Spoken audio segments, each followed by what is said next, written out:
Marie-Josée Harel, auteure en développement psychospirituel. Aujourd'hui, je vous partage un extrait de mon livre Rendez-vous avec l'infini, Confession d'une femme en quête spirituelle.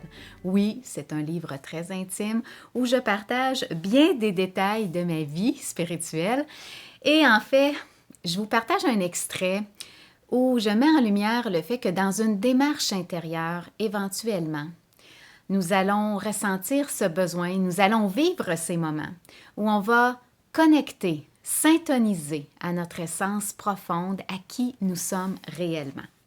Être dans un cheminement intérieur, c'est avoir le courage de se laisser ébranler par la nouveauté qui trace sa route. Une évidence m'a frappée. Je suis brûlant désir pour le plus grand, pour le divin. C'est tout ce que je sais être réellement. Le chercher, l'attendre, le laisser se révéler à moi, le laisser me prendre, être son territoire. Parler, écrire, expliquer, réfléchir, méditer à son sujet, voilà ce qui me passionne. Plus les années passent, plus je constate que cette passion demeure un élan naturel de mon corps, de mon intellect, de mon cœur, de mon âme. Je ne sais plus être autrement. À 16 ans, je savais que rien d'autre ne me passionnerait véritablement. Mais que faire avec ça? Voilà pourquoi aller vivre en communauté religieuse me ressemblait tant. Oui, c'est vrai, j'ai vécu en communauté religieuse de l'âge de 22 à 28 ans. En communauté, je pouvais être toute consacrée à Dieu, à l'ultime, au plus grand. Or, ce n'était pas ma place et je le vois maintenant. Que faire avec mon béguin incontournable pour l'infini? En reprenant une vie normale en ce monde, j'ai dû composer avec ma ferveur et l'incompréhension des autres. Certes, les gens sont souvent inspirés de m'entendre parler de spiritualité, mais je devais me retenir continuellement. Alors, je me suis trouvé une soupape grâce à l'écriture de mes livres. Là, dans cette zone, mon âme respire à plein poumon. Je me sens libre et vivante, toujours en gardant une retenue. Trop de ce feu à l'intérieur de moi serait-il bien reçu? J'ai su créer un équilibre entre ce que j'avais besoin de dire et ce qui pouvait être bien accueilli. Sans m'en rendre compte, je faisais des compromis sur ce que je suis. Je tentais de composer raisonnablement avec ma nature enflammée pour le divin. J'ai tellement souhaité être autre, si tu savais. Avoir l'appel pour une profession standard, vivre sans me poser de questions, cesser de voir Dieu dans ma soupe. Nous sommes nombreux à nous passionner pour le monde intérieur de l'être humain et pour la spiritualité. Trouver notre voie, j'en conviens, n'est pas facile. Cet extrait vous parle de cette nature enflammée que j'ai pour le divin, pour Dieu. C'est ce que je suis profondément.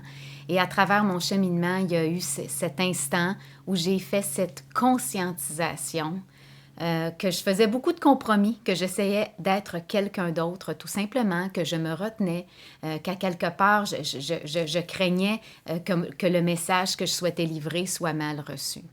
Ce qui m'a beaucoup aidé dans mon cheminement, arriver à faire la lumière là-dessus, c'est sans doute ma belle et grande amitié avec Nancy Marcoux.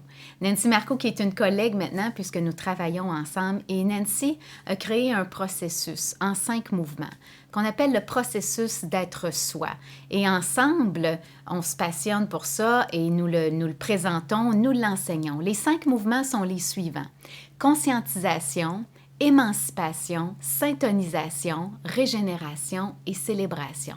Dans cet extrait que je viens de vous lire, vous pouvez remarquer qu'il y a une grande conscientisation de ma part. Et c'est le début, hein? On change parce qu'à un moment donné, on fait cette conscientisation. C'est le point de départ.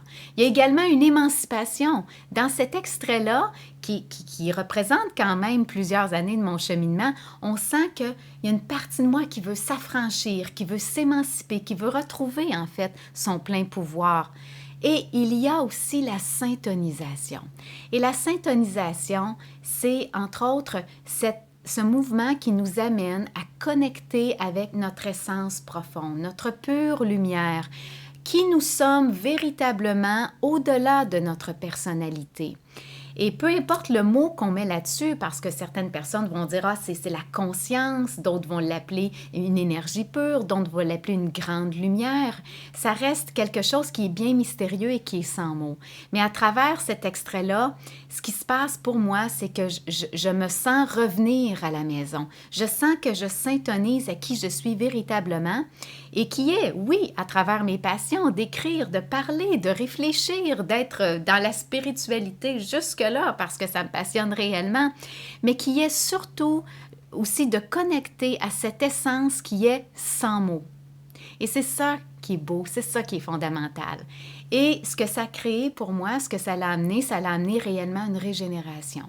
C'est-à-dire que sans m'en rendre compte, il y a quelque chose qui s'est régénéré à l'intérieur de moi. Je dirais ça comme ça. Il y a des parties de moi qui ont fait la paix avec moi-même, tout simplement. Et ça m'amène aujourd'hui à célébrer juste par l'écriture du livre. C'est une célébration en soi. Et vous parler de cette façon-là, pour moi, c'est réellement une façon de célébrer. Alors, 5 mouvements naturels qui sont là, qui sont actifs, sans même parfois qu'on s'en rende compte. Conscientisation, émancipation, syntonisation, régénération, célébration, le processus d'être soi.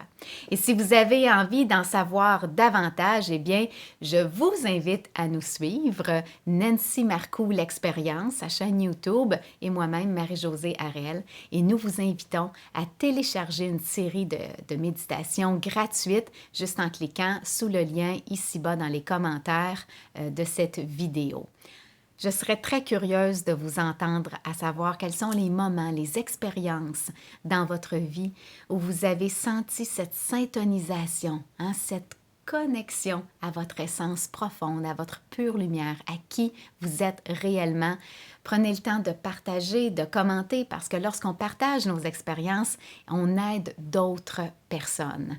C'est toujours un bonheur pour moi d'être avec vous et sur ce, je nous souhaite ensemble de laisser notre lumière briller parce que oui, le monde en a grandement besoin.